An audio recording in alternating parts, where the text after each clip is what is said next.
12년 전 8살 초등학생을 납치해 잔인하게 성폭행한 조두순의 출소가 하루 앞으로 다가왔습니다. 조두순은 내일 새벽 6시쯤 교도소를 나와 관용차로 이동할 것으로 보입니다.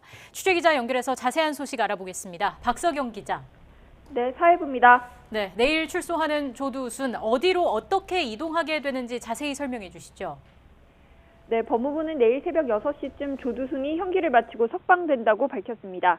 법무부는 보통 형기가 끝나는 날 새벽 5시 이후 석방이 되는데 조두순은 돌발 상황 등을 고려해 출소 시간을 조정할 가능성이 있다고 설명했습니다. 출소 당일 안산 보호관찰소에서 직원 2~3명이 관용차를 타고 조두순이 있는 교도소로 이동할 예정인데요. 교정시설 안에서 조두순에게 전자장치를 부착하고 출소 준비를 마무리할 계획입니다. 이후 새벽 6시쯤 조두순은 교도소에서 나와 관용차를 타고 안산 보호관찰소로 이동합니다.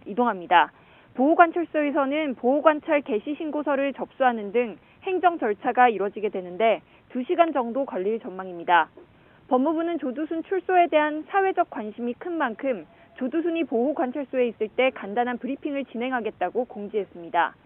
주거지 인근은 복잡한 데다 조두순에 대한 위해 가능성도 있다는 점 등을 고려한 조치입니다. 보호관찰소 신고 절차가 마무리되면 조두순은 다시 관용차를 타고 주소지로 이동하게 됩니다. 법무부는 주소지의 외출 여부를 확인하는 재택 감독 장치를 설치하고 통신 이상 유무도 확인할 방침입니다. 관용차를 이용하는 이유는 대중교통을 타게 되면 시민과의 물리적 충돌 등 돌발 상황이 우려되기 때문입니다. 또 이 경우에 부착됐던 전자장치가 훼손될 수도 있다고 법무부는 판단했습니다. 아울러 다른 대상자들도 신체 조건 탓에 이동이 어려울 때 보호관찰관이 차량으로 동행하기도 한다고 설명했습니다.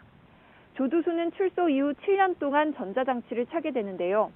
전자감독을 통해 1대1로 전담 보호관찰관에게 24시간 감시를 받아야 합니다.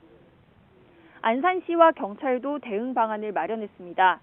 조두순 주거지 1km 안을 여성 안심구역으로 지정해 CCTV를 보강하기로 했습니다. 또 현재 3,600여 대 규모인 시 전체 CCTV를 내년 상반기까지 2배 늘리기로 했습니다. 또 경찰은 조두순 대응팀을 따로 꾸리고 인근 순찰 인력도 집중 배치하기로 했습니다. 검찰도 조두순에 대해 특별 준수사항을 추가로 적용해달라고 법원에 청구했습니다. 법원이 받아들이면 조두순은 사실상 술을 마실 수 없고 심야 외출도 제한됩니다. 지금까지 사회부에서 YTN 박석영입니다.